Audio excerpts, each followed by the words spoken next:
حضور کی امت میں سب سے زیادہ عمر جس نے پائی ہے وہ صحابی ہیں ہندوستان کے، بابا رتن ہندی، یہ ہندوستان کا ایک علاقہ ہے۔ ان سے کسی نے پوچھا کہ جناب آپ جب ایمان لے کر آئے تو اس کا تو کوئی تذکرہ سنائے نا ہمیں۔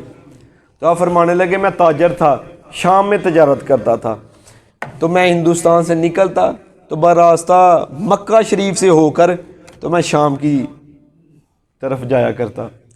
کہتے ہیں ایک دن کیا ہوا کہ جب میں مکے میں سے گزر رہا تھا، وہاں پہ ایک بڑی خوبصورت وادی ہے، سرسبز وادی تھی، لوگ بکریاں چراتے ادھر۔ ایک ننھا بچہ میں نے دیکھا، چھوٹی عمر، وہ بھی اپنی بکریوں کو لے کر نا تو بکریاں چروا رہا تھا۔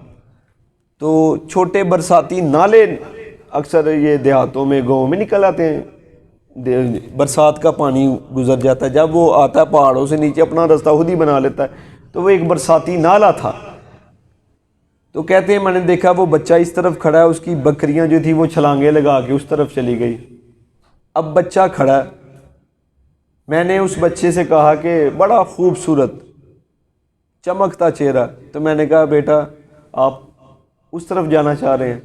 وہ بچہ عربی بولتا تھا، چونکہ عرب میں تھے، ہم ہندی بولتے تھے، تو میں نے اشارے میں اس کو کہا اس بچے کو، تو وہ کہنے لگا ہاں میں نے بھی اس طرف جانا ہے۔ تو میں نے اپنے کندھوں پر اس بچے کو اٹھایا، اور کندھوں پر اٹھا کر جب میں نے نالا پار کروایا تو کہتے ہیں اس بچے نے مجھے خیر کی دعا دی، دعا اللہ تیری عمر دراز کرے۔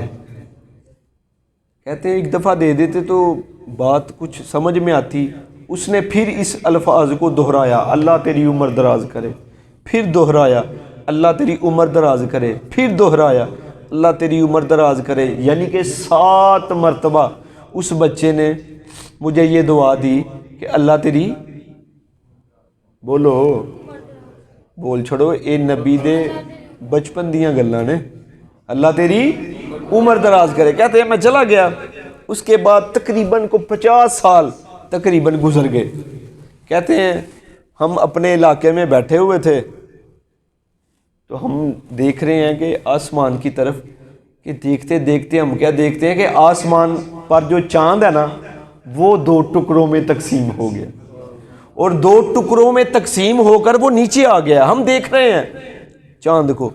پھر تھوڑی دیر بعد دیکھتے ہیں تو چاند پھر اوپر جا کر دونوں ٹکڑے جڑ جاتے ہیں اور چاند اپنی جگہ پر آ جاتا ہے۔ کہتے ہیں یہ بات میرے دل میں، اب ان سے پوچھ رہے ہیں لوگ آپ ایمان کیسے لے کر آئے؟ تو یہ بات آپ نے شروع کی اور بتا رہے ہیں یہ صحابی رسول ہے، اور سب سے زیادہ حضور کی امت میں جنہوں نے زندگی پائی ہے وہ یہ صحابی۔ تو فرماتے ہیں میرے دل میں کشمکش تھی، چاند ٹوٹ کر پھر شق القمر پھر جڑ گیا۔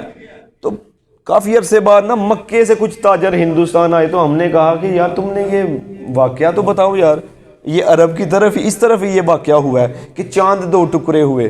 تو وہ کہنے لگے ہاں مکے میں ایک مسلمانوں کے نبی ہیں جنہوں نے نبوت کا دعویٰ کیا، تو انہوں نے بڑی بڑی چیزیں معجزے دنیا کو دکھائے۔ ایک دن کافر بضد ہو گئے اور کہنے لگے کہ محمد تو اس چاند کے 2 ٹکڑے کر۔ ہم بھی وہاں موجود تھے، ہم نے دیکھا کہ وہ محمد وہ مسلمانوں کے نبی بلکہ کائنات کے نبی وہ پہاڑ پر جلوہ گر ہیں، انہوں نے اپنی انگلی اٹھائی آسمان کی طرف تو ہم نے دیکھا چاند 2 ٹکڑے ہو کر زمین پر آ گیا۔ اب وہ بتا رہا ہے بابا رتن ہندی کو، وہ بتا رہا ہے، کہتا پھر تھوڑی دیر بعد آپ نے اشارہ فرمایا، ٹکڑے جو ٹوٹے ہوئے تھے وہ آسمانوں پر جا کر پھر جڑ گئے۔ اب بابا رتن ہندی کہتے ہیں کہ میرا وہ بڑھاپا ہے، 50 سال گزر گئے ہیں، جب میں گیا تھا تب میں جوان تھا، تو میرے دل میں خواہش آئی، میں نے مکے کا سفر باندھا اور ہم مکے میں پہنچے، جا کر دیکھا تو پتہ چلا آپ ہجرت فرما کے مدینہ تشریف لے آئے۔ سبحان اللہ، آپ مدینہ شریف تشریف لے آئے ہیں۔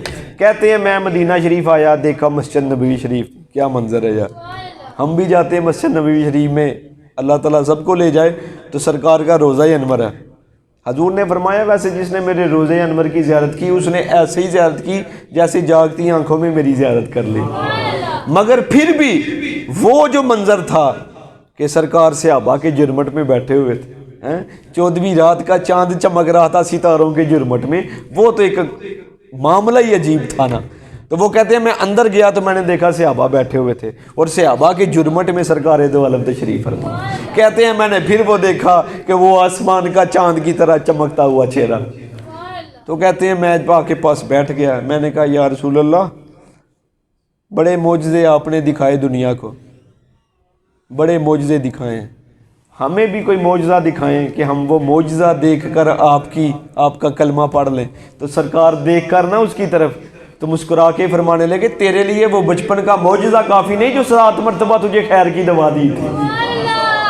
بچپن کی بات ہے، بابا رتن ہندی نہ کو خط پایا سرکار نو میں آ رہے ہیں نہ دسیا، سرکار کہہ رہے ہیں وہ بچپن والی دعا تیرے لیے کافی نہیں ہے کہ 7 مرتبہ تجھے خیر کی دوا دی تھی، اور تو نے کیا معجزہ لینا مجھ سے؟ وہ کہتے ہیں میں مسلمان ہو گیا، 15-20 دن میں سرکار کی خدمت میں رہا اور پھر میں واپس آ گیا۔ اب حضور کا بچپن ہے، بعثت کا دعویٰ نہیں ابھی حضور نے کیا، حضور نے نبوت کا دعویٰ ابھی نہیں کیا، حضور کی بعثت ابھی نہیں ہوئی، ابھی بچپن ہے، اور وہ بندہ کافر ہے یا ہندو ہے، اس نے بھی ابھی کلمہ نہیں پڑھا۔ لوگ کہتے ہیں محمد کیا دے سکتے ہیں، وہ لوگ بدبخت ہیں، ذرا دیکھو محمد کا بچپن ہے، ابھی نبوت کا دعویٰ نہیں کیا۔ ایک کافر یا ہندو کو آپ دعا دے رہے ہیں، اور وہ دعا کیا ہے؟ اللہ تیری عمر دراز کرے۔ ایک مرتبہ حضور کی زبان سے نکلا ہے اللہ تیری عمر دراز کرے، اس کے بدلے اللہ نے 100 سال عطا فرمائے، اور حضور نے 7 مرتبہ دعا کی کہ اللہ تیری عمر دراز کرے۔ حضور کا 7 مرتبہ کہنا، ہر بات کے بدلے 100 سال، اللہ نے 700 سال اس بندے کو عمر عطا فرمائی۔ یہ حضور کا بچپن ہے، اور ایک کافر کو یہ دعا دی ہے، ہندو کو ایمان اور اسلام بعد میں قبول کیا ہے۔ یہ حضور کی زبان کی برکت ہے۔